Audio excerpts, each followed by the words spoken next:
Hello, everyone, and welcome to How I Built This video edition. How are you all doing today? Hope you're well. I hope you're healthy, safe, and hopefully indoors, mainly indoors. We are here to talk about how business and businesses are building resilience right now. And we're taking your questions right now on Facebook, on Twitter, and on YouTube. This week is Food Week. We're talking to some of the most inspiring chefs and restaurants about all the amazing things that they're doing. And I'm so excited to have Chef Daniel Humm with me today. Before we get to him, I just want to thank Comcast Business for supporting this series and supporting NPR at a time when we really need that support. Comcast Business is prepared for times like these, powered by the nation's largest gig speed network to help give you speed, reliability, security, and the tools to manage your business from any device, anywhere, and a team of experts 24/7. For more, go to comcastbusiness.com. We couldn't do these shows without their support, so thank you, Comcast Business. Okay, all this week, we're talking about food and restaurants, how they're coping with the crisis, how supply chains are being affected, and what this could mean for the future of the restaurant industry. But, as probably a lot of you have been reading about and seeing and maybe even experiencing, so many restaurants and chefs and food people have been doing incredible things, right? I'm thinking of creative ways to put their skills and to help, right? To put their skills and their businesses to work. One of those chefs is Daniel Humm. He is one of the most acclaimed chefs on planet Earth. He was the youngest chef to get a Michelin star. He's the owner and chef at 11 Madison Park in New York. In 2017, it was named the world's greatest restaurant. This is a kind of restaurant where people travel to from around the world to eat at. On March 16th, Chef Humm closed the restaurant, and a few weeks later, he transformed it into an emergency kitchen that is now providing thousands of meals every day, free meals, to hospital workers, to homeless shelters, to whoever needs it. Chef Humm is with me right now from his restaurant from 11 Madison Park in New York. It's so great to have you. Welcome to the show. Thank you, Guy, for having me. I remember a few weeks ago, probably 6 or 7 weeks ago, we were running in Central Park, and I think the world has changed. It was a beautiful day. We took a long early morning run in Central Park. I was in New York for a visit, and it was just a crazy, beautiful day. And then like a week later, it's just everything changed. It's nuts. How are you doing, by the way? How are you holding up? I'm doing really well. It's obviously difficult circumstances, but I just find in a way I've fallen in love with food, all over again. And I think I left school when I was 14 years old and started cooking early, and I've learned languages through food. I traveled the world through food. I've met amazing people through food.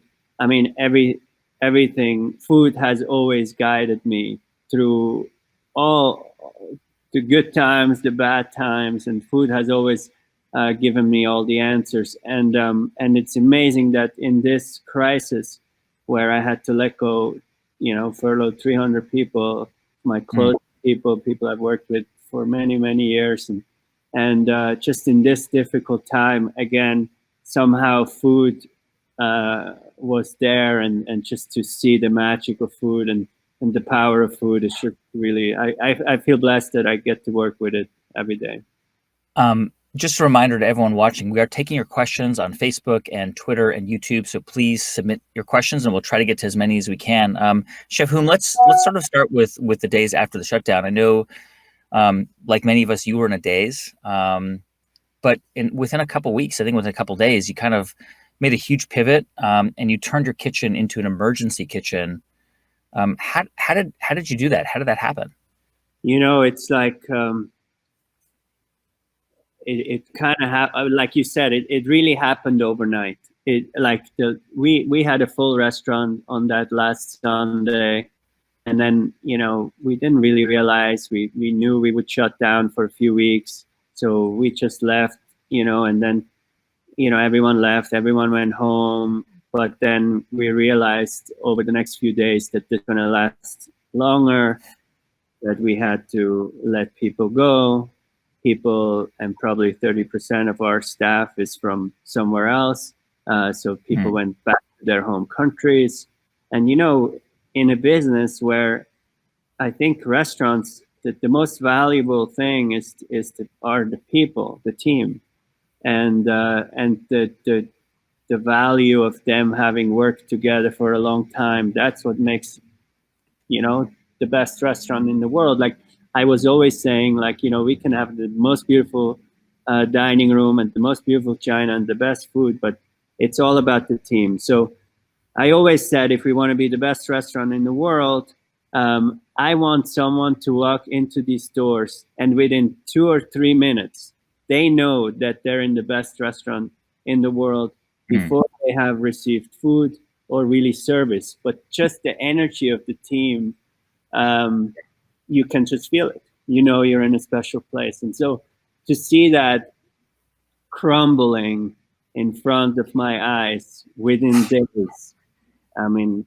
it's heartbreaking, and I don't think I've even fully, you know, realized all of that. Like I haven't even processed it, how devastating that really is. So, so how are you able to? So we're all in shock. You know, everyone is in shock, and there are ideas of, you know, are we turning this into you know, a to-go business of sorts, right? And I explored that a little bit, but then in the end of the day, I was really thinking about, I'm like, in a time, and New York has been hit really hard, and I'm so happy to be in New York. I didn't want to be in any other place because it feels good to really feel what's going on and to be able to react to it. I really wanted to be in the middle of it. But as I'm laying awake at night and all you hear is ambulances and the city is just, you know, shut down. I mean, New York City, the city that never sleeps, is sleeping. Just really, really scary. And so then the to-go business somehow, I don't know, in my mind, it was like, I don't think the world right now needs to have honey lavender roasted duck delivered in fancy packaging with burgundy wine. That didn't feel right to me. Yeah. And then I was, but I was at a loss. I didn't know what to do. So I went on some longer bike rides over George Washington Bridge, you know, and just really thought about it and really listened to the voice inside of me. And I looked at what was in front of me. What are actually the possibilities? What can I do? So I knew I had the contacts to the farmers and producers. I knew I had a kitchen. I knew I could cook, and I thought I had a team to bring into this. I knew I could probably raise some money. And I knew I had this, I'm on the board of a non-for-profit organization called Rethink Food. So with all these levers, if I would pull these levers, I could probably get something off the ground pretty quickly. And yeah. And I know you went around and visited a few like soup kitchens in New York to kind of see how they do it. And I guess you sent out a note to like your team and said, "Hey, can people help out?" And you got like around 20 people, 20 of your team came and started cooking. Well, really, I got 10 responses out of 300 people, which was quite, you know, that was a difficult part. I realized that actually the team I thought I had wasn't really willing to do this. And I understand there's, you know, people said you should stay at home and social distance. Yeah, people are scared. People are worried about their health. Of course. Yeah. And people have families and elderly and all that. And so, I mean, it's, you know, it's just, it's difficult, but so safety was really important to me. So I went around all these soup kitchens around New York because I wanted to learn as much as I could. I mean, I had no idea. What is a meal like that need to look like? What are the portion sizes? how does it get packaged? What is the price per meal that, how do we work safely in a kitchen? How do we make sure that, if one person would get sick, that not the whole operation needs to shut down? So work with smaller groups and all this stuff. I mean, taking temperatures of people. When they come into the kitchen. Yeah. Everyone. And you have, I mean, you basically have now, I mean, you've transformed a Michelin 3-star restaurant, the world's greatest restaurant, into essentially an emergency kitchen. I think you're making like almost 3,000 meals a day right now. Yeah, so we're making 3,000 meals a day here at 11 Madison. Wow. And by this Monday, we activated a second kitchen of our fast casual restaurant, and we're doing 2,000 additional meals. So we're producing 5,000 meals a day right now. And where are those meals going? So that's where we partnered with Rethink. Rethink Foods, yeah. Rethink Food, and they are bringing it to senior homes, hospital. That was like first, like the people working in the front lines. I mean, they have a hard time to get to a meal. But then also all the soup kitchens closed because they rely on volunteers, and a lot of volunteers are elderly and concerned about their health, and obviously. So it's just devastating what's happening. So there are a lot of people out there who need food and need a meal, and in a way, 5,000 meals seems like a lot, but on the other hand, on the other side, it's really just a drop in a bucket. But for me, what's been so incredible. I ask myself, and I have to tell you, like after 4 years ago, when our restaurant was named the best in the world, I was chasing that goal for so long, for 10 years. And I understood intellectually that was sort of a carrot to motivate everyone involved. And that was a very simple goal. One was very easy to talk about and very easy to, give direction. And then the day that happened, I remember the next day that carrot was gone. And when you spend 10 years chasing that carrot, the day that carrot isn't there anymore, even if you understand that it was a carrot, you kind of, you feel very disoriented. And I felt disoriented. I didn't even know, at that time I was 40 years old, and I knew I had a long career ahead of me. But what is the goal now? What is this new carrot? And I've been searching. I've gone to India for 2 months to try to, dig deep and nothing, giving back was definitely, I knew that was part of it, but I didn't really had the answer, or even like, being sustainable and, recycling and composting and all these things were on my mind. But now by doing this by doing this work, it's become so clear to me. I was asking myself day 3, I'm like, why have I not always wanting to do that? Why? Wow. And I know it has changed my life. I know that our restaurant will always, from now on, produce meals for people in need. So another part that has bothered me for almost all of my career was that food is so magical, so powerful on so many levels. The best food memories and the most important food moments are probably not in a 3 Michelin star restaurant. They're probably somewhere around a family table or on a vacation somewhere. So food is just so fantastic and so wonderful. And one part always bothered me that, to eat at 11 Madison Park, it's really only there for a few select people who can afford it. But I always wanted to share my experience with food and my gift with food with many more people, and now I feel like sort of a light bulb went on, and I Huh. feel I figured out how to do it.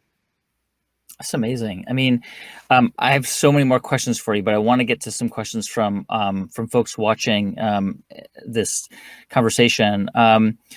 This is a question from Kim Smith via Facebook, and she asks, how do you see the future of fine dining? I mean, in the short term, the medium term, like is with respect to 11 Madison, I mean, what is the future of fine dining? I one thing I know that there's always a place for real quality food, excellent ingredients prepared in a beautiful way. I know there will always be room for an artistic side of that as well. People will want to be entertained in ways, and food can do that. I think restaurants definitely have to adapt, have to evolve. I think, and I've been moving towards that a little bit already, but about less is more, and less courses, and sort of just being really timely, and in a way, this moment is kind of amazing, because I think 11 Madison Park was a response to what was going on in the restaurant world like 10 years ago. That was like the contemporary response that I felt we could do. But then when you're responding to this, and of course we have evolved so much in the last 10 years, but you're also you're starting to build sort of like a grid or a sort of a system where you have a certain amount of people, where the price becomes a certain price, where things are just not so easily changeable anymore. So the longer you go down on the road, the less things, or if you change one thing, it changes so many other things. So I think what's really amazing right now is, like, I think the canvas has never been this blank. I mean, we're starting from scratch. I mean, we have no employees.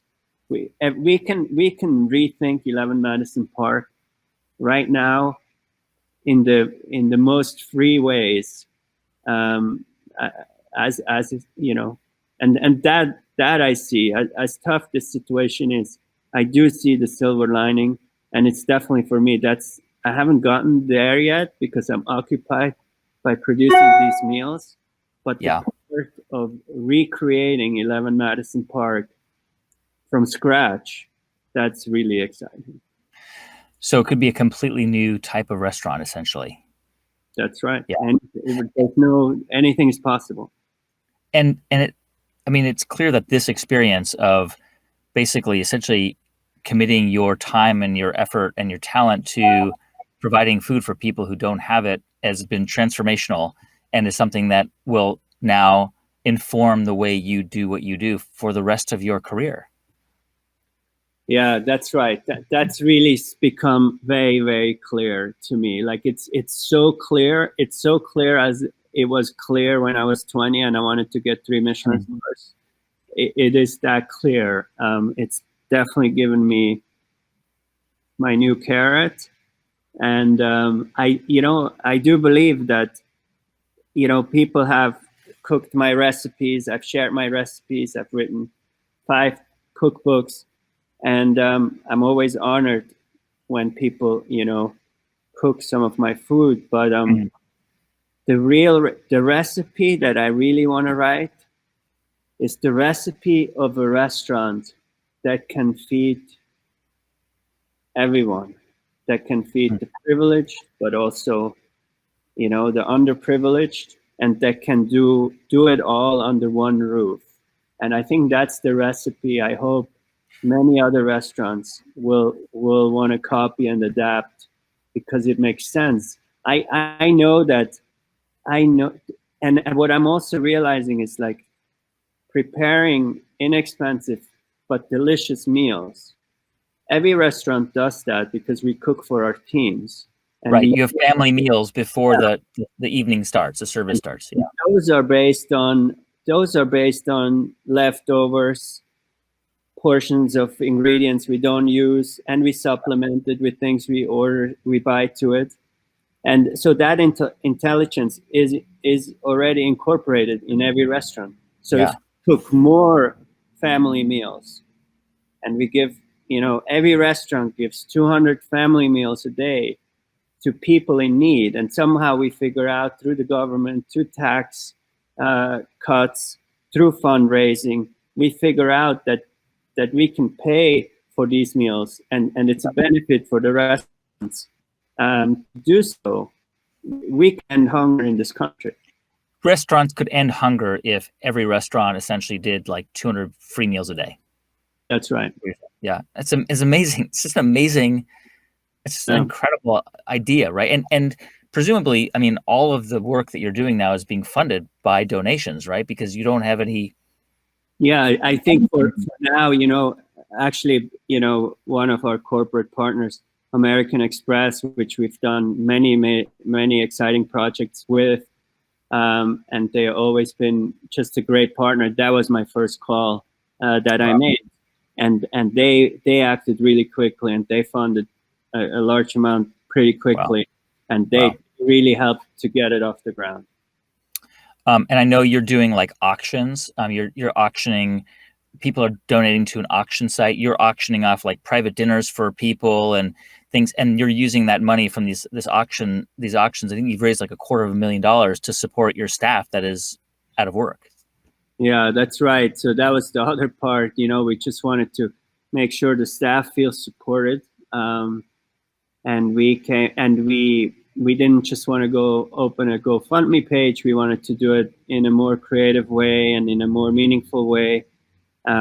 We got some favors from some of our friends, and we put up this auction site, and I think we raised like $350,000. So we could send checks to everyone who's working here. I think somebody paid like $50,000 for a private dinner that you cook for them, which is just shows how much in demand you are. We're getting lots of questions from Facebook, and if you've got questions, you can submit them via Facebook or YouTube or through Twitter. Just a quick question from Terrence Gershberg. Obviously, he follows you, chef, and knows that you are really into running, and your team of chefs around you, many of them join you on your long runs. I took a 7-mile run with you one day, and I was trying to keep up with you. So he's asking, are you guys still able to run? Are you still doing the running group? We're all connected through Strava, which is great. We are not running, we're running like one-on-one, like one of our chefs here who runs, and we spend all day together anyway. So we have been running together. But we're not running in a large group right now. I think that would be irresponsible. But to run and to be out there, it's pretty special right now. And to go in Central Park, I usually run in the mornings, but lately I've been running in the evenings, and it feels like a different park. You hear the birds, you hear no cars. I mean, even in the most difficult times, there is a lot of magic if you're open to it. Yeah. This question is from, there's a question from Diane Baldwin and also from Karen Bates Tate, both asking about, how they can help. So Diane, she's got a large emergency food distribution center. They're getting a lot of donations from restaurants and wholesalers and not sure what to do with it. To send food in bags. Will people know how to prepare frozen turkey? She says she needs help. Kate Bates is saying, how do I donate to my local community to help this process out? I will just throw out 2 or 3 really amazing organizations. Frontline Foods, Rethink the organization that you work with, World Central Kitchen that Jose Andres works with. A lot of these organizations work together. You can donate money to those groups and help out. But chef, what's your response to somebody like Diane who's running an emergency food distribution center? They've got a lot of food, and she's not sure what to do with it. I think you said it. I think it's these 3 organizations, and they're probably in depending where you are in what region, there are other ones. But I think definitely get in touch with a non-for-profit organization that feeds people right now. Yeah. What do you? I mean, in terms of like just the food that you're making, I mean, you're obviously not making, lavender glazed duck. What kind of? Yeah. Well, yeah. What are you making? Actually today we made a the roasted duck is a signature dish here, and today we actually made duck fried rice, um, duck fried rice with broccoli, and it was like sort of a spin on the duck. But there are meals like we have like braised, chicken legs. It's always a protein, a starch, and a vegetable. So we Yeah. have like braised chicken legs with like brown rice and roasted carrots, or we have couscous salad Mm. with like lamb shank and broccoli, or it's really delicious food, and it's the food we're eating every day here. And actually also the family meals for us have become very special because we also, everyone who is working, we did two things.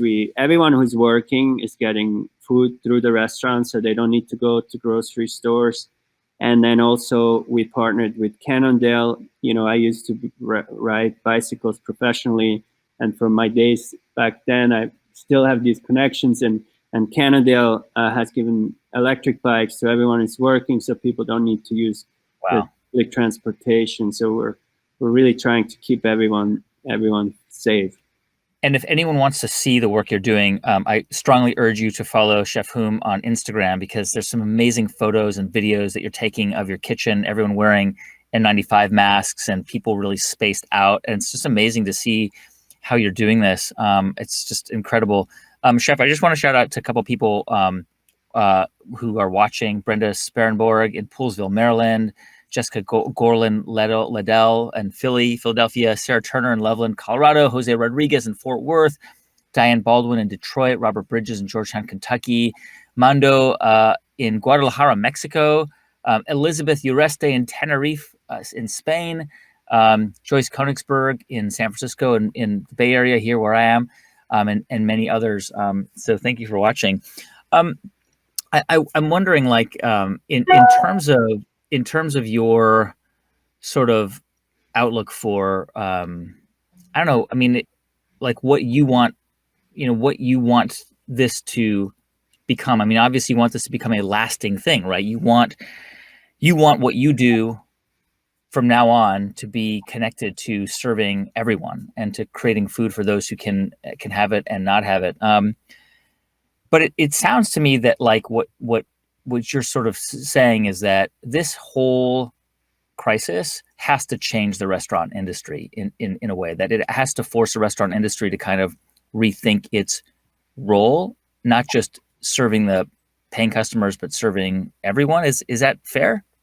Yeah, I think that's right. And I think, many people have done a lot of work, obviously leading up to it, or are doing a lot of work now. But like, I think there has been like the waste, some chefs have really taken on cooking with waste, not bad ingredients, but just things that weren't used.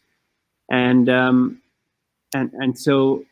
people giving back. But I feel like for me, it's like a more, full circle. I really want to create a restaurant that's more full circle, where the waste actually within the property is being considered and being used, and so that there is no waste. I think it's an opportunity to really rethink, and rethink is the name of the charity, which I think is definitely very important. But I think we all need to rethink the way we're doing things, and and just being responsible. Like yeah. Chef, we had Kyle Connaughton on Monday from Single Thread Farms in Healdsburg, California, and he's like you, a veteran. He's cooked all around the world, and he said he's working harder now than he can ever remember. waking up really early. He's got a small team. There's not a giant team of people doing prep. He's doing a lot of the prep. They had to buy giant pots because they weren't prepared to do industrial sized cooking. Yeah. How are your days? Are you just, is it like that? Is it like, are you working harder than you've ever worked before? It's definitely reminding me of the very early days. What was tough, like the first few days as we were taking on this project, as I said, it was very hard to convince people to come work with me, that this was a good idea. And in 2006, when I started here at 11 Madison Park, this was a giant restaurant that was a brasserie. My idea was to change it and turn it into one of the great restaurants in the world. So no one knew who I was. I just started and I needed a team, and I didn't really, I needed them to work, 14, 15 hours a day. We didn't really had, a big budget. The kitchen wasn't really so great, and like just so many obstacles. So it was almost like asking them to do the impossible. And so, I was on the phone constantly with people, trying to convince them to come work for me. And this is a good idea. And, my vision really, and it was tough. It was so, so tough. And I had to give compliments 40 times a day. I had to tell them they're doing an amazing job, even if they didn't, just so they would just show up again. Sometimes it was like, we just need a body. It was like that. And so to find at this point in my career, and like a few weeks ago, I was here at like 6:30 in the morning, and there's like, two dishwashers and like one cook. And I was on the phone calling people to try to convince them that this was a good idea. And I mean, it definitely took a lot of work, and it's ongoing, but I've never been scared of work, and I really enjoy it. And actually, the week where I wasn't working and I was at home worrying about it, are we safe? Or, I mean, what's going on? And that almost made me feel, worse. And then when I was coming back into the kitchen, and sort of like me and that kitchen again, trying to call people and trying to convince them to come work. But then when they do show up and when there is some momentum going, it's very gratifying. It's beautiful. I mean, it's so obvious that this has had such a profound impact on you. It's already changed you like forever. That's right. I'm sure of it. I'm sure of it, and I'm grateful for it, because I was looking for that. I was looking for the new meaning. How can I make my work more meaningful than just, cooking for, than just cooking for the people who can afford these kind of prices. Chef, stand by. I just want to thank a couple people who've been watching. Karen Klein in Chatsworth, California, Lee Raslan in San Diego, Erica Bial in Cambridge, Robert Odom in Milwaukee, Ivan Viegas in London, Crystal Martinez in Chicago, Sophia Roca in London, Carrie Tapey in Long Beach. Thank you for so many more. I can't get to all of you today, but thank you so much for watching.